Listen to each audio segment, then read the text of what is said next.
Magandang umaga sa ating lahat.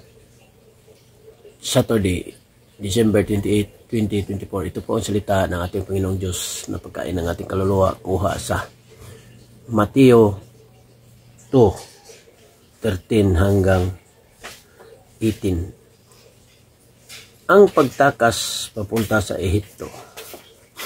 Pagkaalis ng mga pantas, nagpakita kayo sa panaginip ang isang anghel ng Panginoon. Sinabi nito sa kanya, "Bumangon ka't dalhin mo agad sa Ehipto ang iyong mag-ina. At huwag kayong aalis doon hanggang hindi ko sinasabi, sapagkat hahanapin ni Herodes ang bata upang patayin."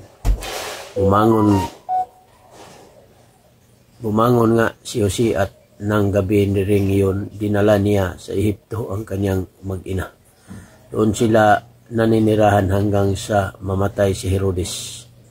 Sa gayon, natupad ang sinabi ng Panginoon sa pamagitan ng propeta, "Tinatawag ko ang aking anak mula sa Ehipto." Ipinapatay ang maliliit na batang lalaki.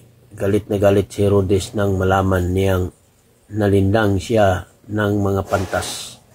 Kaya't ipinapatay niya ang lahat ng batang lalaki sa Bethlehem at sa palibot nito, mula sa gulang na 2 taon pababa, batay sa panahong sinasabi sa kanya ng mga pantas. Sa gayon, natupad ang sinasabi ni Propeta Jeremias. Naririnig sa Rama ang isang tinig ng pananangis at ng malakas na panaghoy. Tinatanggisan ni Raquel ang kanyang mga anak. Ayaw niyang paaliw sapagkat patay na sila.